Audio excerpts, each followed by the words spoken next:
It was empire on a scale that has never been equaled. Mysterious, violent in the extreme, and endlessly inventive. Only one empire has survived for 4,000 years: China. All-powerful emperors mobilized immense peasant armies for feats of engineering unparalleled in human history. A gilded tomb with rivers of flowing mercury. It's hard to believe that something like that could be purely the product of human labor.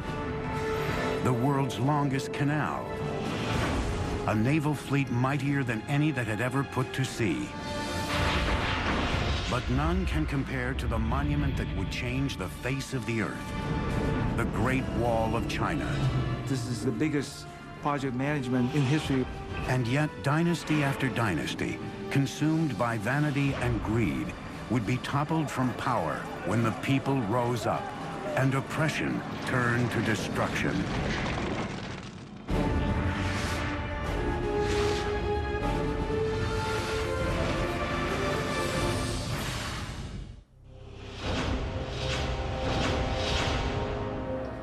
At the dawn of civilization, the Chinese were there, and they are still here. Hello, I'm Peter Weller. When the Egyptians were building their pyramids, the Chinese already had sumptuous palaces for their kings. When Rome was planning its soaring aqueduct that would bathe its citizens and quench their thirst, the Chinese were redirecting an entire river by blowing up a mountain before gunpowder and building a dam that would irrigate thousands and thousands of acres of land and launch a population explosion the world had never seen.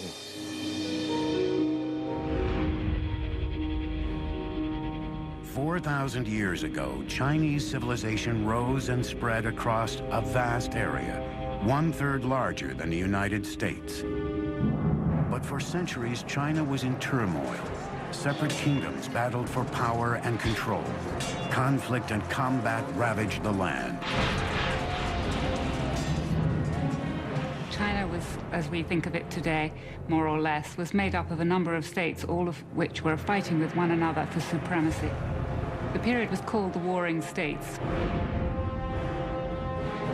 By the 3rd century BC, one kingdom emerged as the most powerful and the most ruthless.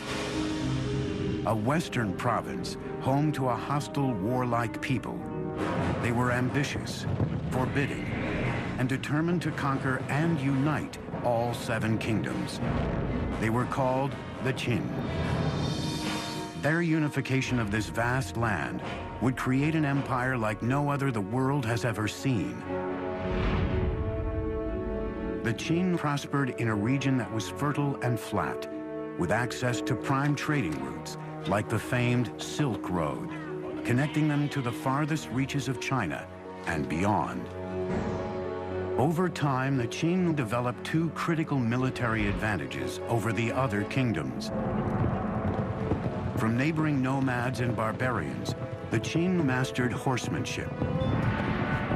Simultaneously, they also changed strategy for waging war.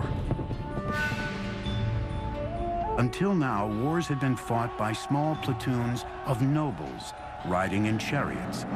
But the recent discovery of new metal forging technologies led to mass production of weapons and the rise of a new type of warrior, the foot soldier.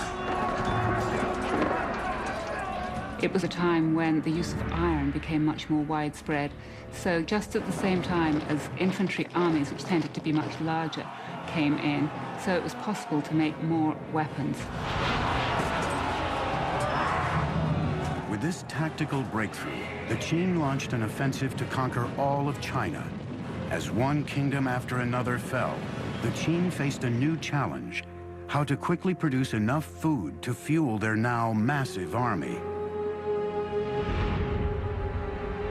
That responsibility fell to one man. His name was Li Bing, a Qin official who was one of the greatest hydraulic engineers of all time.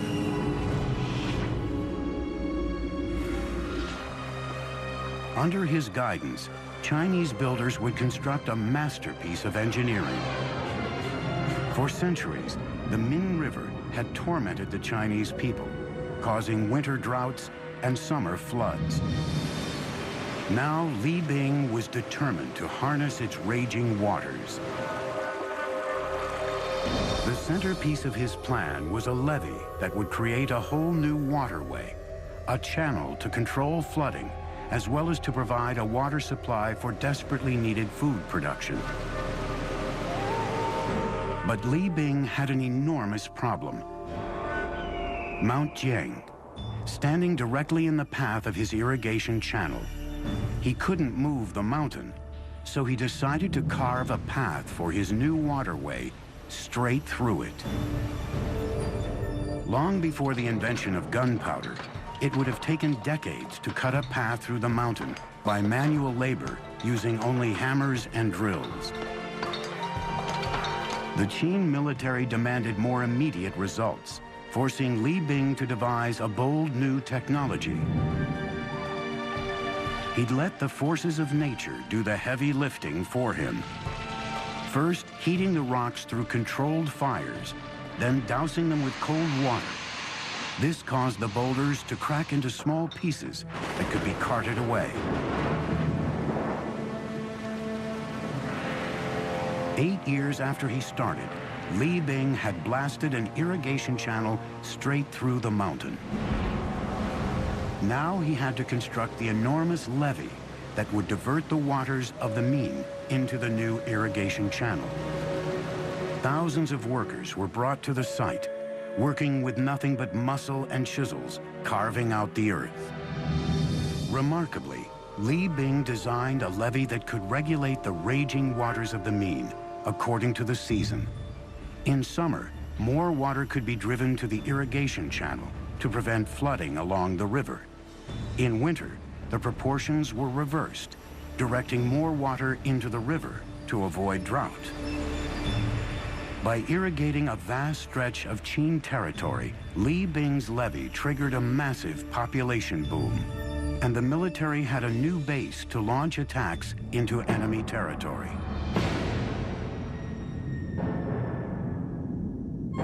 The state of Qin was evolving into a powerhouse. And he used the wealth created by agriculture and the power created by the military to unite all of China.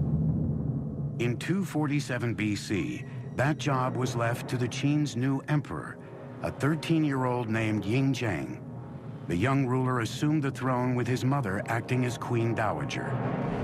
But Ying Zhang came to power in a palace teeming with enemies, already plotting his demise. Knives were being sharpened. At the top of the list of those who wanted him dead was his own mother.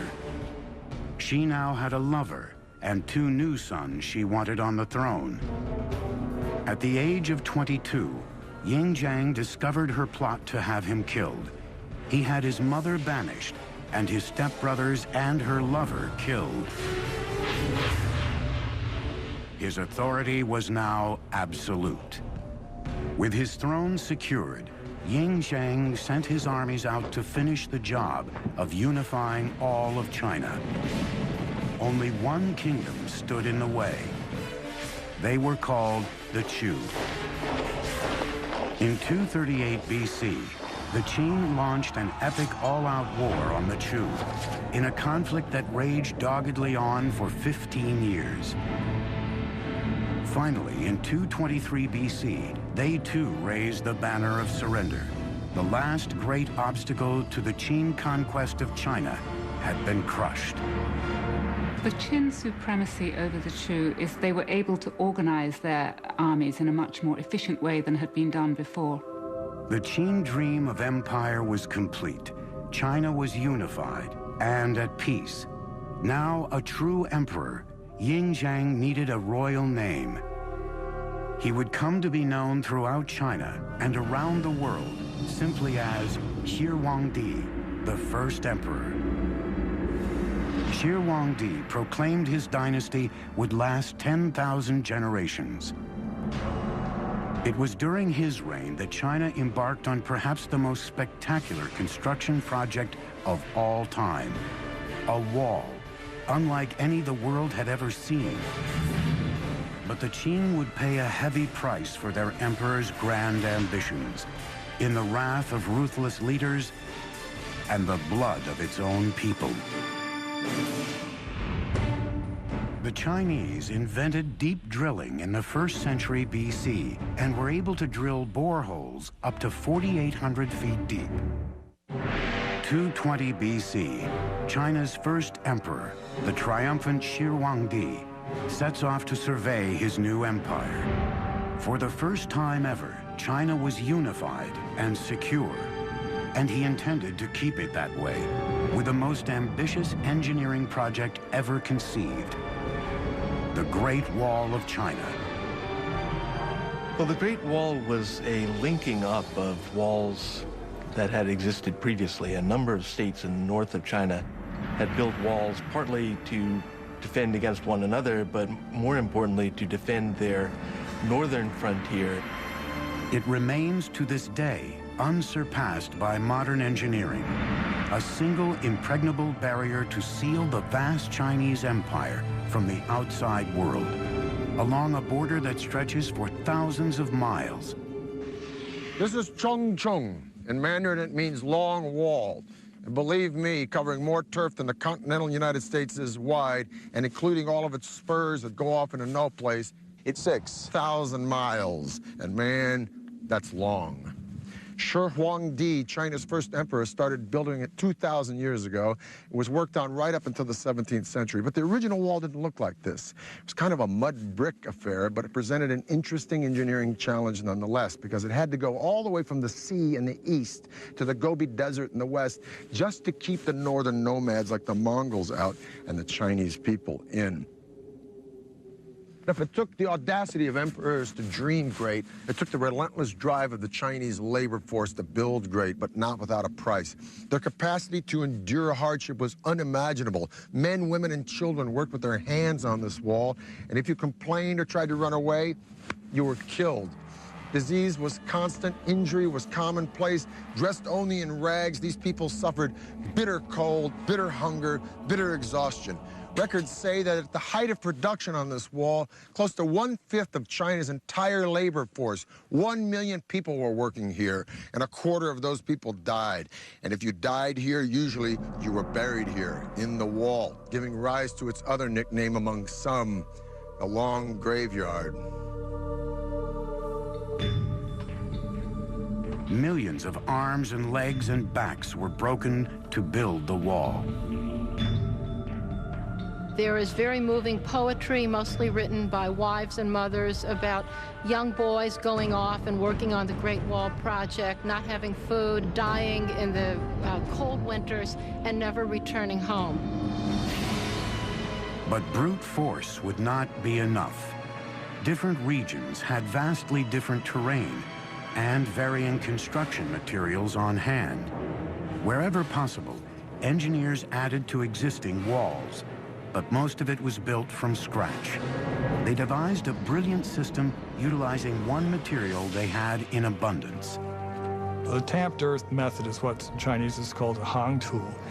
What this means is that you build a wooden frame to enclose the wall, and you start low with, say, 2 boards parallel, and then you pour some gravel and some sticks and some clay, and then you use the end of a log to beat it and pound it until it's very, very compact. And then you put another layer in, and you keep doing that. And then you put other boards on the outside to hold it in place. And you keep going up and keep going up until you reach the height that you want. When it was dry, the frame was removed, leaving just a solid slab of tamped earth, strengthened by the willow reeds, like the steel rebar that reinforces modern concrete. The southern side, facing China, was defended by a simple parapet, while the northern side, facing the barbarians, was crenellated. There was a guard tower every 700 to 1,000 yards. A paved road ran along the top of the wall for troops and even wagons, making it an efficient communications route, especially for the soldiers stationed at each tower. But as a work of military engineering, the wall was only partially successful. A wall exists to be defended, But in the long run, the wall was not very defensible. Nomads could break through it or go around it, bribe their way through it. But the Great Wall was not only designed to keep barbarians out, it was also a symbolic dividing line, locking the Chinese in. The Great Wall, in a sense, is a cultural marker as much as it is a military fortification. It's the way of the Chinese saying to the nomads, you stay out there and raise horses and sheep, and we'll stay in here and grow grain. By 210 BC, the Great Wall had stretched over 3,000 miles, leaving an indelible mark on China's harsh terrain. But resentment was swelling into a rage against Shi Huangdi. Many in his kingdom felt the colossal barrier was not worth the toll it inflicted on the Chinese people. Once again, his enemies were plotting against him. Shi Huangdi's final years were marked by what I think is reasonable to call paranoia. But as the old joke says, just because you're paranoid doesn't mean people aren't out to get you. At least 3 assassination plots came very close to succeeding. Shi Huangdi struck back by turning China into a virtual prison for its people. He ordered all historical records of his ruthless regime destroyed. Punishment for anyone who didn't comply was forced labor or even death. Some 400 people were buried alive as a lesson to those who spoke out against the regime. When the emperor's eldest son objected, even he was banished. Shi Huangdi's brilliant vision had transformed China into a great empire, but he paid the price with a descent into madness. He would now turn his obsessions and his army of forced labor to another stunning feat of construction begun years earlier. A monument to his own fear and death. In the 1040s, movable type printing was invented in China, a huge development in the history of printing. By 220 BC, Qin Emperor Shi Huangdi has united China for the first time. On the northern border, millions are toiling and dying, laying the foundation for China's signature engineering triumph. The 3,000-mile-long Great Wall. But the first emperor wasn't done. Even as he fought against other Chinese kingdoms and his own demons, Shi Huangdi began to garrison nearly 700,000 men near his capital in central China to build the most personal of all his engineering projects, an epic tomb he had begun planning at the age of 13. This was a monumental project that required the labor of thousands and thousands of people over a very long time. It was, by design, the biggest and best tomb that China had ever known. In 1974, farmers digging a well came face to face with an ancient Chinese warrior. The mysterious terracotta skull would prove the gateway to one of the greatest archaeological discoveries of all time. The mound is huge. The mound was always known to be the tomb mound of the first emperor. What was a total surprise was the army of terracotta warriors about a kilometer to the east of the tomb, who presumably were guarding the approach to the tomb itself. Season after season of excavation since the 1970s has yielded more than 5 large pits. The individualized faces and drapery and armor suggest that each one of these warriors was molded from the life from an individual, separate human being. The precision and detail in the sculpting, the firing of the clay are unmatched today. These warriors are a colossal achievement, and some believe the greatest archaeological find of the 20th century. But they are only the tip of the iceberg, because this ghost army only served as a guard detail for an engineering feat as fantastic as the world has ever known, the opulent tomb of Shi Huangdi. Each statue stands between 5 feet 8 inches and 6 feet 2 inches tall, giants for the time. Some weighed up to 600 pounds. But it was the terracotta itself that sent shockwaves through the teams excavating the site. The clay had a hardness beyond anything they'd ever seen before, indicating that Shi Huangdi's artisans had developed a revolutionary new technology, blast furnace kilns that fired the statues at temperatures up to 2,000 degrees Fahrenheit. Archaeologists eventually uncovered 3 massive pits filled with the terracotta army guarding the first emperor's tomb. One pit alone contains over 6,000 life-size warriors and horses in battle formation. In a second pit, 1,300 of Shi Huangdi's elite military forces, including archers, chariots, and cavalry, were discovered. While the third pit, with 68 figures and 1 chariot, was the command center of the entire army, headquarters for the defense of Shi Huangdi's empire, even in death. The military armor is fairly specific. We can tell that the armor used was lacquered leather. We can see that people had cleats on the bottom of their boots to help them run in the mud. We can see the kinds of caps people wore and associate them with rank. 30-foot walls divided the massive complex, which stretches out for 7,000 yards into 3 parts: the outer city, an inner city, and then the mausoleum itself. During construction of the tomb, an army of workers excavated a gigantic terraced pit measuring about 1,600 feet by 1,700 feet, equal to 580 basketball courts. When the sprawling tomb complex was complete, it was topped with a terraced mountain of earth, nearly 400 feet tall. At the time, it may have been nearly as large as the Great Pyramid of Giza in Egypt. But over 2,000 years, weather has worn down the original man-made mountain to about 250 feet.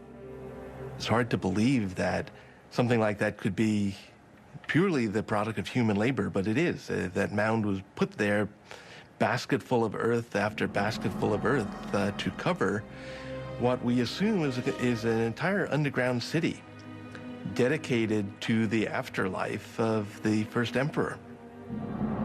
Shi Huangdi's tomb is definitely the expression of a guy who wanted his empire to blow away everything the world had ever known. The ceiling is said to be a night sky studded with constellations made out of pearl. The floor, an entire recreation of his empire in miniature with pavilions and pagodas by a flowing river of mercury. The king himself laid out in gold and jade in a bronze coffin floating on a pool of mercury. Now, all this is pretty fantastic and mind-blowing, but is it true? Well, scientific tests have proven mercury levels 100 times the norm around the mountain, and ground-penetrating radars detected a room inside the mountain 33 feet high. So the emperor's tomb may be all it's cranked up to be, but we're going to have to wait to find out, because the Chinese government has decided not to excavate the place until they have the technology to preserve what's inside. And even then, once they go in, it may be a very treacherous dig. There were corridors and trapdoors and booby traps that were designed to prevent tomb robbing. Now, we assume that those are no longer operable after a couple thousand years, but I'm sure whoever goes into that tomb first is going to step carefully. Shi Huangdi had boasted the Qin dynasty would last 10,000 generations, but just 3 years after his mysterious death, the vast empire collapsed. The first emperor paid a steep price for his epic engineering projects.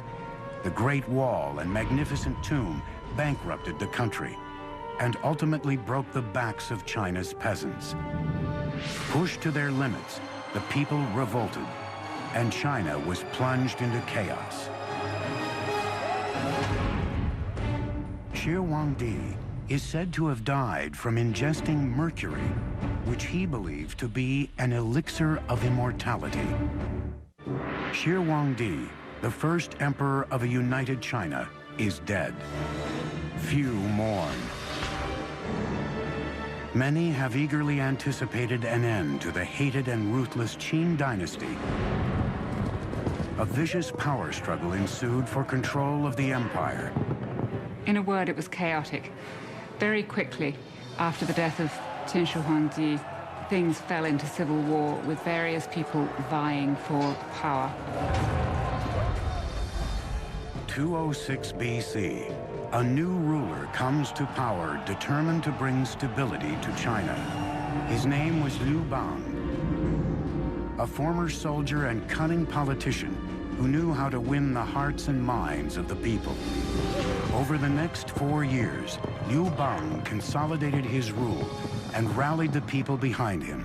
Peace and stability returned to the empire.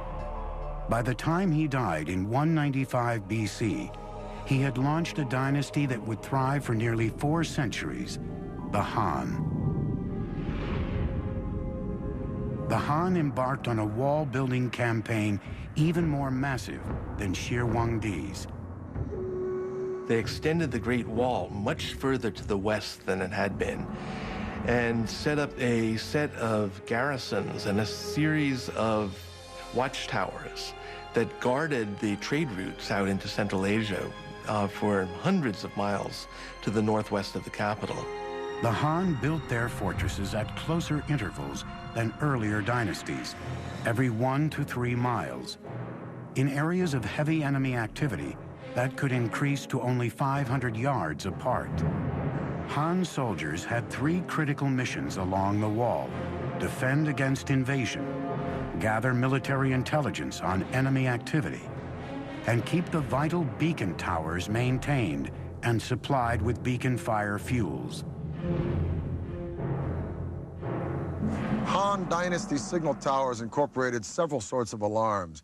Flags and smoke were only used in the daytime. Torches were only used at night. Bigger bonfires and drums were used at any time. And complex codes were devised for these signals. And just like today, modern codes, they were all classified as top secret and unknown to the public.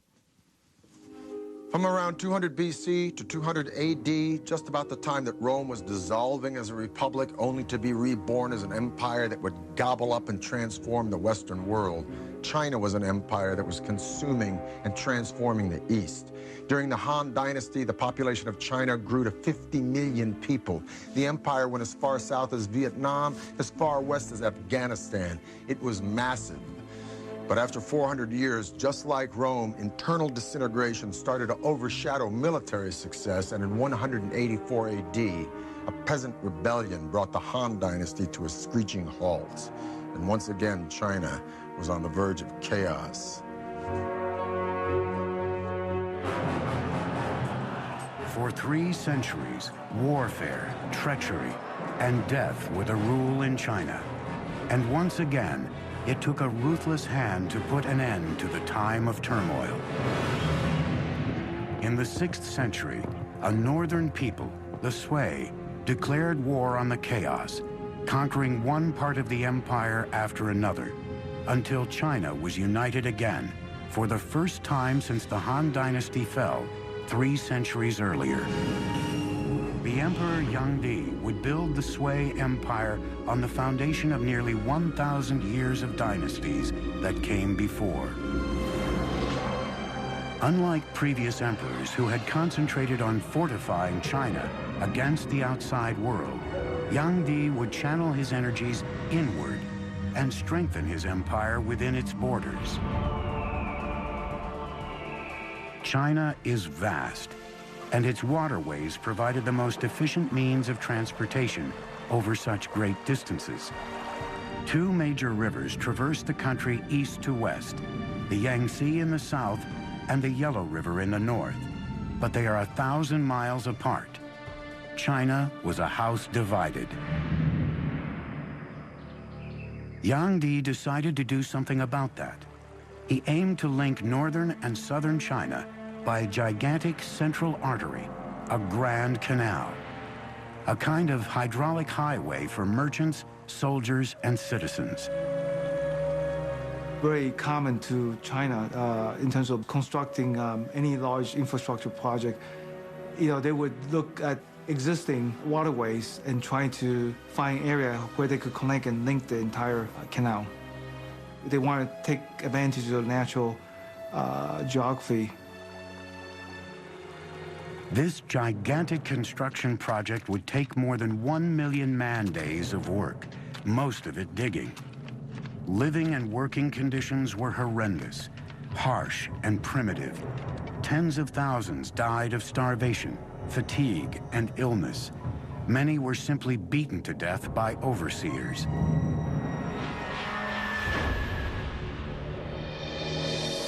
More than 24 locks were needed to create a massive network of channels. But every time you encounter a natural body of water, you need a lock to make a barrier between the canal and the lake or the river.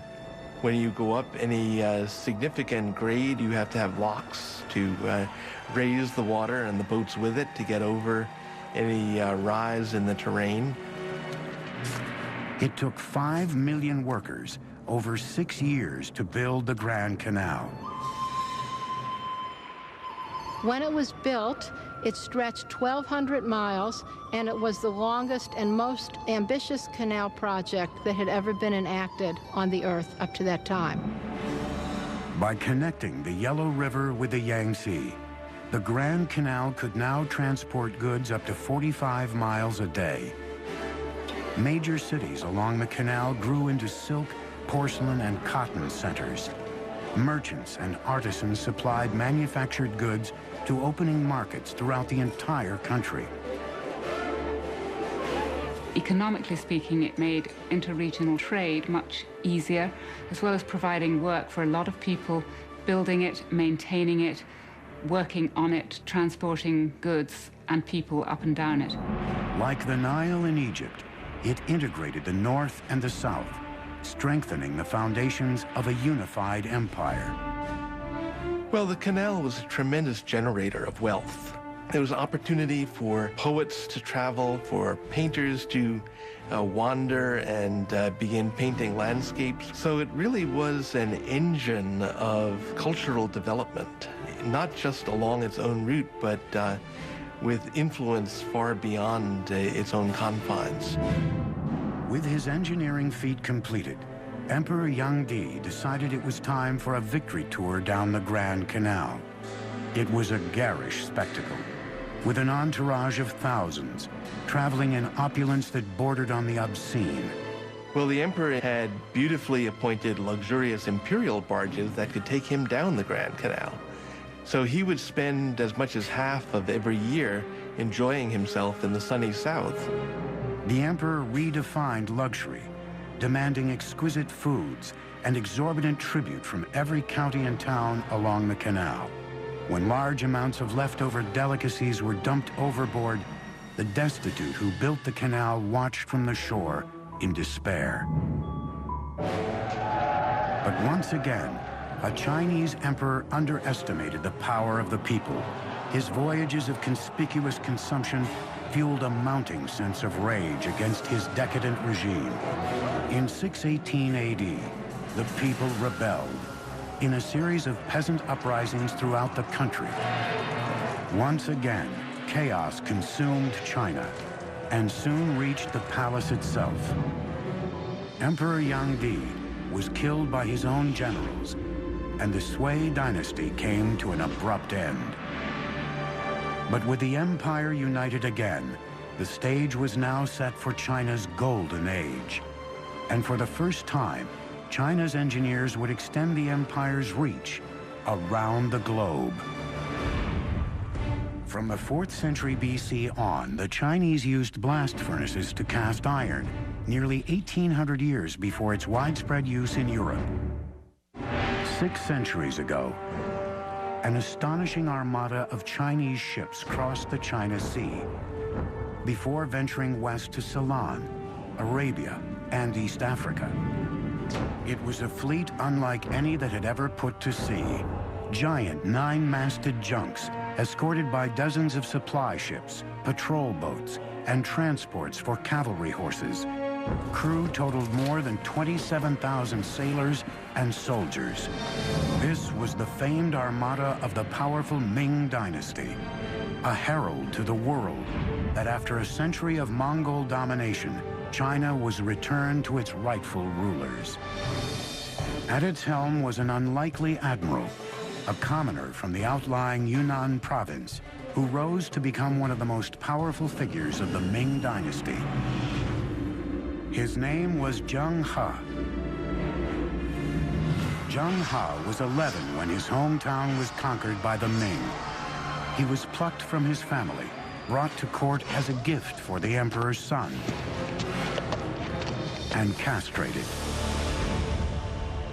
Eunuchs appear often in Chinese history, and the reason that they gained power was because they had much greater access to the emperor and to imperial women because they didn't pose a threat.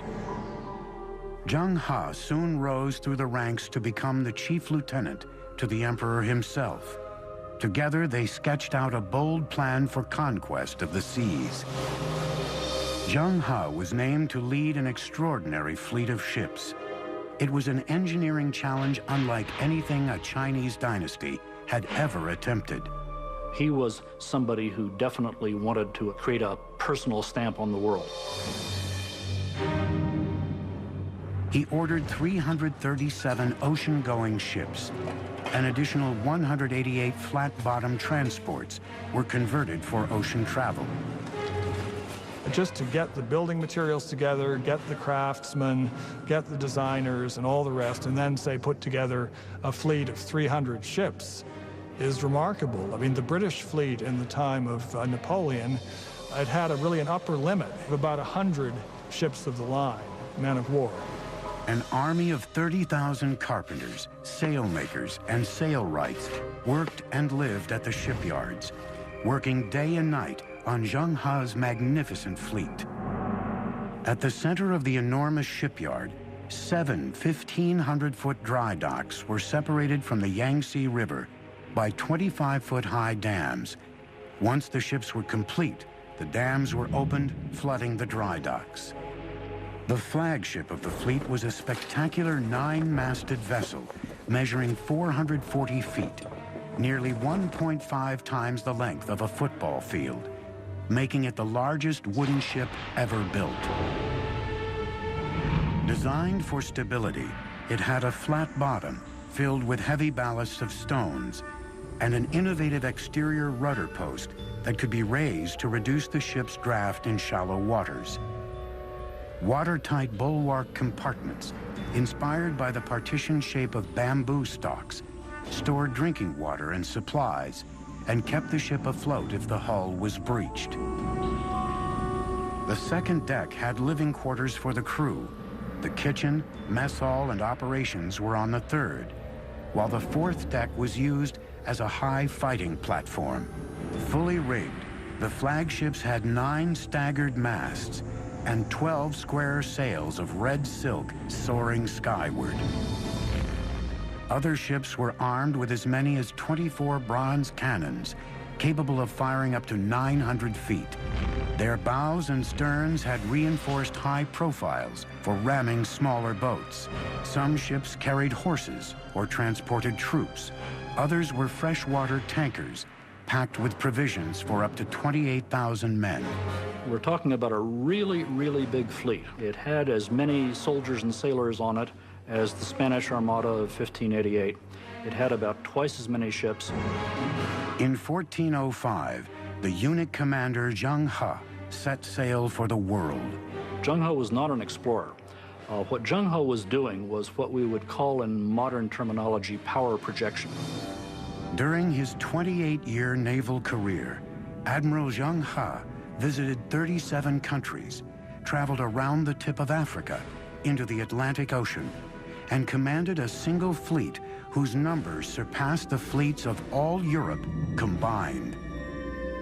Zheng He's voyages established China as a superpower on the world's oceans. But in 1433, China's age of exploration came to a crashing halt. Zheng He suddenly died during a stopover in India, and the fleet was recalled to China. A new emperor was on the throne. In one stunning command, he would change the course of Chinese history. Despite China's total domination as a naval power, Zheng He's magnificent fleet was to be burned to the ground. It would be one of the great turning points in Chinese history. China was poised to seize control of the seas and colonize the world years before the Portuguese, Spanish, Dutch, and British. Under the new emperor, all ocean-going vessels were destroyed. Even records of Zheng He's expeditions were torched. China's age of exploration was over. The open door slammed shut. The ships were gone, and the promise of international power and conquest was dead. The reason for the emperor's decision remains a mystery to this day. 1449, 16 years after the empire turned inward again, China's age-old enemy returned. Mongol forces mounted a massive attack. Like great dynasties before them, the Ming returned to the wall for protection. The result would be the most monumental feat of the entire Chinese Empire. A complex re-engineering of the Great Wall into the colossal structure we know today.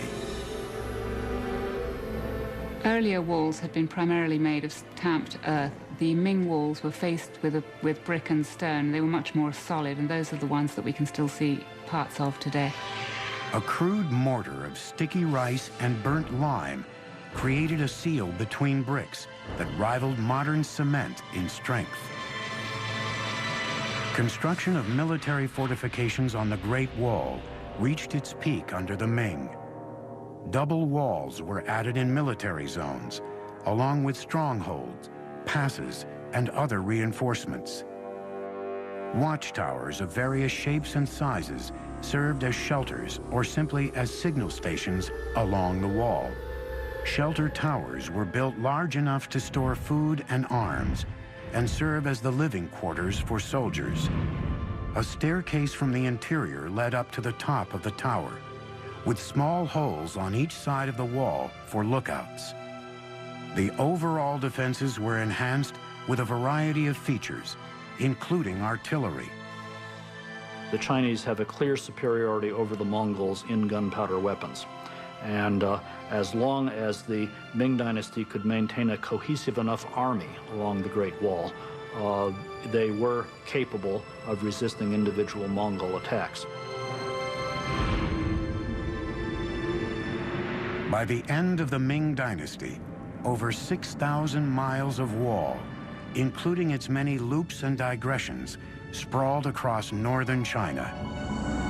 For a century and a half, the wall stood firm, but by 1600, the dynasty behind it was crumbling, and a foreign tribe known as the Manchu were gathering strength on China's northern border. On May 26, 1644, Beijing finally fell to Manchu forces.